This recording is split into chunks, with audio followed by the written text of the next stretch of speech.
Hello, let's have an unscripted video. Not long ago I ranted about the perfect monster stat block in a tabletop RPG. I thought about it a lot and I decided to try myself out at making one. Of course I'm making one for GURPS and I am using a D&D monster, the Ankheg, as an example. So let's see what I came up with. First we have of course the name, the type. In the original source in the monster manual for the 3rd edition, Ankheg was a magical beast, not an animal, but it really doesn't have that much in terms of being magical. So I decided why not downgrade it to a normal animal. Next up we have a small table with physical characteristics. We have strength, dexterity, health, hit points, basic speed, fatigue points, size modifier, base, thrust and swing damage, and basic lift.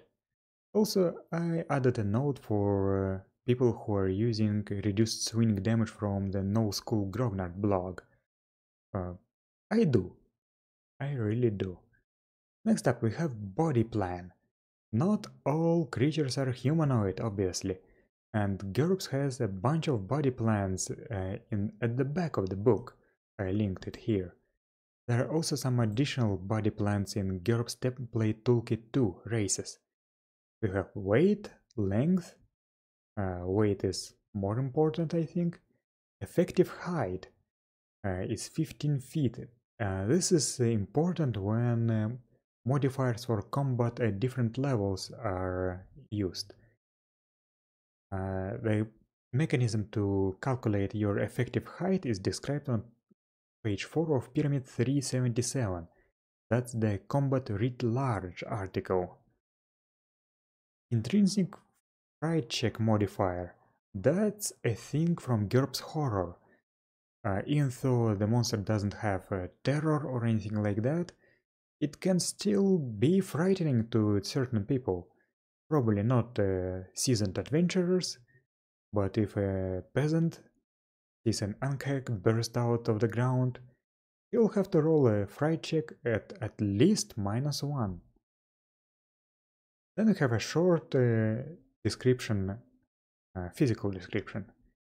Also, I noticed that the Ankheg in 3E is sort of different from Ankhegs from all other editions, both older and newer. It looks like a six-legged bug here, but it's actually closer to a praying mantis. You don't really see the 4 legs properly here. And in 3E, he doesn't have a 4-leg claw attack, only a bite. So I decided to actually make it a mantis-like. That's why its effective height is 15 feet. It's not horizontal. Then we have movement and encumbrance. We have base ground and tunneling move, and exploration speeds, hourly movement rates. And also a table for encumbrance. I decided to move it out of the way because it's not that important usually. Then we have a section for defenses and vulnerabilities. This is where I describe its natural protections, how each hit location is protected. See, there's also a new one. What its active defenses are, certain resistance bonuses against some effects. For example, this one, +2 to HT against damage caused by high or low body temperature, is for being cold-blooded, and +2 to health against foodborne poisons and diseases is reduced consumption to cast iron stomach, and other defensive traits, such as combat reflexes. It's a combat monster, and its +1 bonus is already taken into account here. And certain notes, for example, that a normal adventurer probably will not know where the vitals are, So he will have to roll against physiology insects first. Then we have a combat section. First up, you have a hex footprint. This is something I complained about in my other video. Now you know the exact layout. A short description of its tactics. The tactics are quite simple, as you can see. And the most common attacks. See, there's the bite. Also, if the attack hits, you can hold down and grapple. That's a thing from GURPS martial arts. And I also thought about how to apply control damage if you're using fantastic dungeon grappling or technical grappling. Because teeth work either as two-handed grapple or one-handed grapple, depending on the size of the victim. In already published bestiaries for Dungeon Fantasy RPG, bites deal as much control damage as they do normal damage, regardless of the size. But Fantastic Dungeon Grappling also says that one-handed grapples deal -2 damage.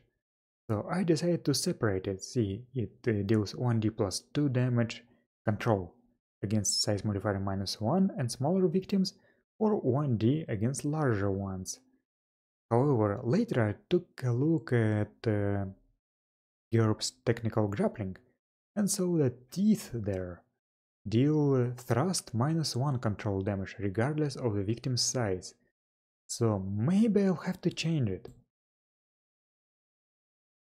There's also this thing about the follow-up acid damage being disabled, and also another bit on tactics. This is basically a copy-paste from Fantastic Dungeon Grappling. It's a maneuver option called Grab and Go. Unfortunately, it doesn't even exist in normal grappling. I think it's very much needed. Then we have a claw attack. As you can see, there is no offhand penalty because the Ankek is ambidextrous. A generic grapple. It assumes 2 hands, I mean 2 forelegs. Then we have speed acid. When it uses it, how it uses it, and what the effects are. Also, see this double the actual distance to the target when calculating the range modifier due to the Ankek being nearsighted. I included this here. Also, since it is nearsighted, all the melee attacks take a -2 penalty. It is taken into account here. And this is a quite large enemy, so I also pre-calculated the trample damage. In addition, I used the Dungeon Fantasy RPG trample here, not basic GURPS. See, if you knock down a foe in a collision or slam and keep on moving, you trample automatically for half damage rounded down. In GURPS basic set, it says that you deal trample damage based on half your ST, which is kind of awkward. Effective unarmed attack weight and slam weight is very important for parrying purposes. They were calculated using Pyramid 377, not GURPS basic set. I really like how this article does it. And we have control thresholds if you're using Fantastic Dungeon Grappling. And a list of useful combat rules, in case you need to quickly look something up. See, there is combat at different levels, also with hide effects, same thing that is used here. Incidental collisions, evading, surprise attacks, because it often bursts out of the ground, how slam and overrun works for multi-hex figures, teeth and trembling, all in one place. Then we have a section on senses, because I decided that why is it always appended to the main table? We have generic perception and the rest of the main senses. And then I describe what unusual senses it has. It's actually deaf. I mean, normally deaf. Outside of using subsonic hearing for tremor sense. And I describe how tremor sense works. This is based on what? Seismic sense from power's enhanced senses. Also made it dependent on the antenna, so you can disable it. This justifies the biological passive minus 5% power modifier. Same applies to vibration sense. And the vision describes that it's nearsighted, but also has ultravision. Then we have another small section on mentality. It's small because it's an animal intelligence creature, and IQ and will do not really come up that often. I think separating them into a different section makes sense here. You just have IQ, will, and other mentality traits. You can have something like compulsive behavior, stubbornness, and other stuff here. In this case, we only have wild animal with mute. Skills. They only have Browning and innate attack breath. They also are used here, you see. No other skills, and other traits that were not mentioned before. Ambidexterity, extra legs, forelegs, no fine manipulators. The rest of the traits will be described in more detail later. Then we have a large section on ecology. First up, activity cycle. Is it diurnal or nocturnal? I think there are smart terms for other cycles. The diet. Ankeks actually have an interesting diet, and it sort of changes between the D&D editions. I think the fact that it absorbs minerals by burrowing through the earth appears only in 5e and I think 2e. It isn't mentioned in 3e at all, but I think that's cool, so I added it in. Depending on the edition, the ankek is also either carnivorous or omnivore. Here I decided to make it an omnivore. So what it eats, how it eats, even its effects on the crop yield, because it tunnels and lets the air and water in. Habitat. Apparently they also hibernate. I described the mechanics for hibernation here. The life cycle. Very mantis-like, when the female kills the male after mating. Everything is described here. I took most of this information from Dragon Magazine 117, I think. There was the Ecology of the Ankheg article. Also, Ankheg used to have a different spelling. Anhkhed. Not anymore. Also, the molting process also is quite interesting, and I include mechanical effects, because why not? It's cool. Organization, solitary or cluster, that's just taken from the monster manual. Relationships, I picked this piece of information from Forgotten Realms wiki. It's linked to a different source book. Temperature regulation, I described everything about it being cold-blooded, how their tunnels work, with all the dimensions from the ecology article, and the spoils. First up we have spoils taken from the ecology article.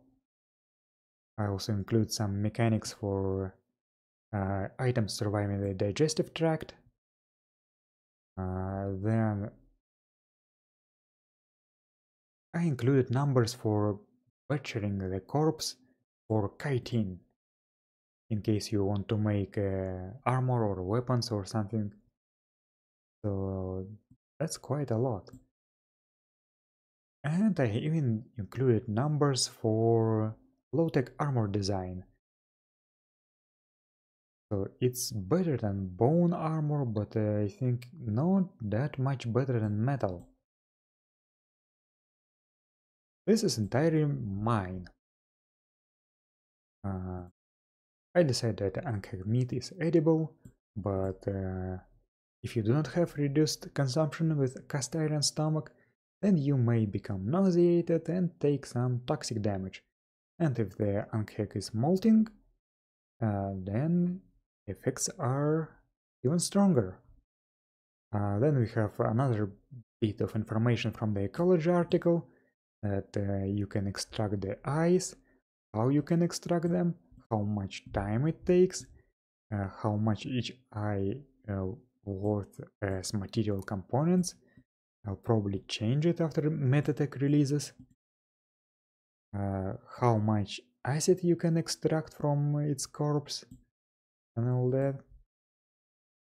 Again, acid stats may change later. And how you can use its legs as improvised knobbed clubs or even as axe heads.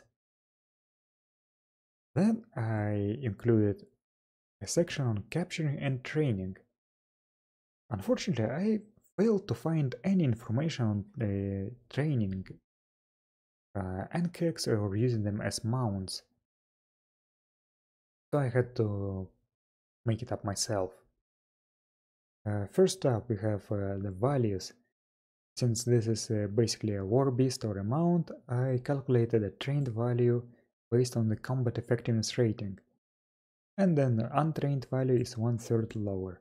And egg value is this value divided by 10. Supply cost. Since this is a creature that can absorb a lot of nutrients from the ground, it is also cold-blooded, so it requires less food. It also has a reduced consumption and reduced consumption with cast iron stomach, and it is a large creature. I almost broke my brain by calculating this.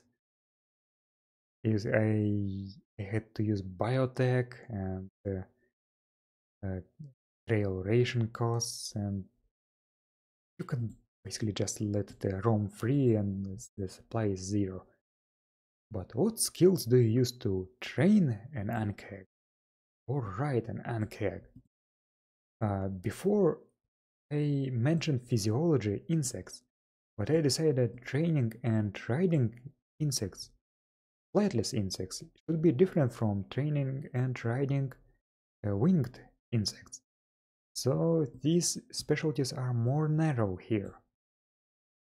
And only then, at the very end, you have the racial template, so you can look under the hood, modify it, or use this monster as an ally, animal companion, or anything else, where the point cost is important. I don't even know what I can add here. I think this is as close to perfect as it gets. I do not really want to toot my own horn, but I think I did a good job. And I would like to do some more stuff in this format. Maybe then combine it as a monster manual or something like that. It takes a lot of effort. I think I made this document in 3 or 4 days, but that was the first time. Maybe the others will go faster. We'll see. We'll see. But anyway, if you have any suggestions, what I can add here, maybe I missed something important, feel free to mention that in the comments. And thank you for watching. I will see you next time whenever I have free time. I don't have much of it lately.